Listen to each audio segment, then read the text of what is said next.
दोस्तों कई बार क्या होता है, पति और पत्नी जोश में, ईगो अहंकार में आके केस तो कर देते हैं, लेकिन जब उनके केस स्टार्ट होते हैं तो 2-5 महीने के बाद उनको ये समझ आ जाता है, पति को भी और पत्नी को भी, दोनों को, कि हम दोनों के केसों में कुछ भी नहीं रखा है, बर्बादी के सिवा कुछ नहीं होने वाला। अब हमको इनको जल्दी से जल्दी फ्री करना है। तो अब जल्दी से जल्दी आप कैसे फ्री कर सकते हो और कैसे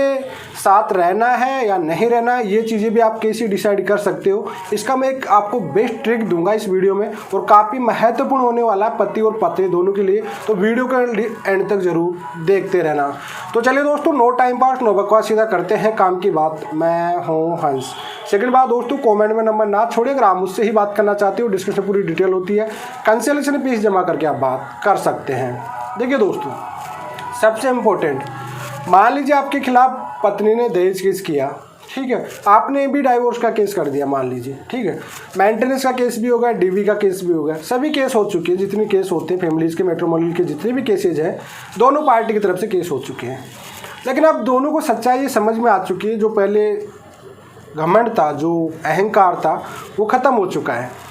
कि एक दूसरे को जेल में कराने के लिए नाक रगड़ाने वाली ये सब ईगो अहंकार था, वो रियलिटी जब पता पड़ चुकी है कि कोर्ट कचहरी में बर्बादी के सिवा कुछ नहीं होता है। अब ये दोनों को अच्छे से समझ में आ भी गया, दोनों को ये भी समझ में आ गया कि कोर्ट कचहरी में हमारा रिश्ता बन सकता है या बिगड़ सकता है, ये भी अच्छे से आप दोनों को समझ आ गया। और ये हर एक हस्बैंड और वाइफ को दोनों को समझ आ ही जाता है, ठीक है, ऐसा नहीं कि एक को ही आता है, दोनों को ही समझ आ जाता है अच्छे से, कोई दिक्कत है नहीं, ठीक है। अब इसका क्या सॉर्ट आउट हो, क्योंकि केस चलेंगे कोर्ट में, तो कोर्ट का एक बात हमेशा याद रखना कि कोर्ट हमेशा आपको हरासमेंट करेगा डेट पे डेट,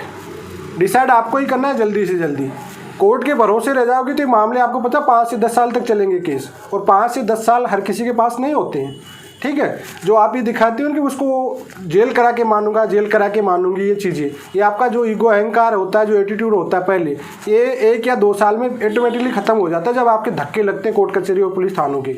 तो फिर आपका खुद का दिल अंदर से कहता है कि यार भाड़ में जाए, किसी को जेल जाए ना होए, हमको तो जल्दी से फ्री होना है इन मामलों से। तो भाई इसके लिए सीधी साध एक अप्लाई है, हाई कोर्ट में आप मेडिसिन सेंटर में चले जाओ। जैसे महिला सेल में आप CAW सेल में जाते हो, ये जुडिशरी का पार्ट नहीं होते हैं, लेकिन अगर आप हाई कोर्ट की काउंसलिंग ले लेते हो, हाई कोर्ट में अगर आप काउंसलिंग लगा लेते हो कि हमको ट्रायल नहीं करना, हमको काउंसलिंग के थ्रू ही इस चीज़ को, मैटर को सॉर्ट आउट करना है, हाई कोर्ट आपकी इस बात को एक्सेप्ट करेगा और हाई कोर्ट इस चीज़ को आपको एक्सेप्ट करके वहाँ पे काउंसलिंग कराएगा।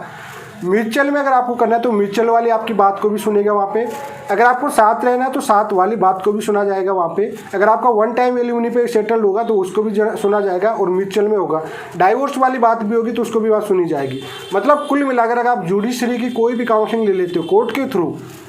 चाहे वो सेशन कोर्ट में हो, चाहे वो लोअर कोर्ट में हो, चाहे वो हाई कोर्ट में हो, कहीं ना कहीं होती है। अब ये आपको मैक्सिमम पता हो ना, अगर हाई कोर्ट से आपका मिल जाती है एक बार कि आप काउंसलिंग के थ्रू इस मैटर को सॉर्ट आउट कर लीजिए,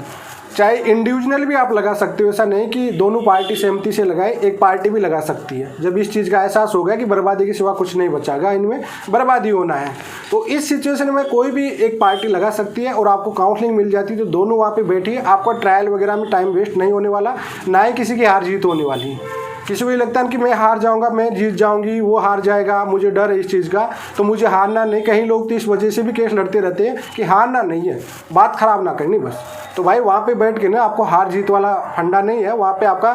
परफेक्ट जो भी काम होगा, चाहे वो बात साथ रहने की हो, चाहे वो बात दूर होने की हो, चाहे वो साथ में 1 टाइम एलिमनी देने की हो, चाहे वो मेंटेनेंस देने की हो, चाहे वो डाइवोर्स लेने की हो, आपका परफेक्टली सॉल्यूशन होके वहाँ की काउंसलिंग में आपका केस आगे निकलेगा, वहाँ से ट्रायल की तरफ नहीं आएगा। ट्रायल में इधर उधर पुलिस के धक्के लगेंगे ना, उसमें कोई मतलब है नहीं आपका। तो ये वाला एक ट्रिक सबसे बेस्ट ट्रिक है, आपको अपनाना चाहिए पति और पत्नी को, मुझे तो लगता है, क्योंकि देखो कोर्ट ट्रायलों में ये चीज़ों में आपको टाइम वेस्ट होने वाला है, ठीक है, और इन चीज़ों से आपका ही लॉस है, पैसों का सबका आपका लॉस है। तो इससे बेस्ट तरीका मैंने आपको ये बताया हूँ कि भाई आप ले लीजिए, एक बार पहुंच जाइए मेडिसिन सेंटर में, हस्बैंड और वाइफ में से कोई सी भी पार्टी पहुंच जाइए, अपनी खुद की बर्बादी रोक लीजिए और मैटर को जल्दी ख़त्म कर लीजिए, वही सबसे बेस्ट तरीका आपके पास। इससे बेस्ट तरीका आपके पास कहीं नहीं मिलने वाला, कोई सा भी आप कानून कितना ही बड़ा वकील कर लो नहीं पार पड़ने वाली। यही आपके लिए एक अच्छा ऑप्शन होता है जिसमें ना किसी की हार ना किसी को ईगो अहंकार होता है, वो खत्म नहीं होगा। जो भी आपका ईगो अहंकार खत्म भी हो जाएगा, ना किसी को हार्टिंग होगा कि मैं केस हार गया, मैं केस जीत गई, इस तरह का कुछ नहीं होगा। बराबर ही सिमिलरली कॉम्प्रोमाइजन होगा दोनों का, चाहे वो म्यूचुअल पे हो, चाहे वो 1 टाइम भाई बहन मिली पे हो, चाहे वो साथ रहने का हो, सब डिसाइड हो जाएगा वहाँ पे। जब तक आपका डिसाइड नहीं होगा तब तक आपको वहाँ पे छोड़ा नहीं जाएगा। तो कुल मिलाकर आपके लिए सबसे बेस्ट ऑप्शन है ये। तो आई होप आपको समझ में आई होगी, पति और पत्नी दोनों को समझ आई होगी। भाई मेन बात है वहाँ पे जाइए, फालतू वकीलों को, पुलिस वालों को पैसों का हर जगह खिलाने से अच्छा है कि अपना मैटर को वहीं पर जल्दी से सॉर्ट आउट कर लीजिए। तो चलिए आज के लिए इतना ही। जय हिंद, वंदे मातरम।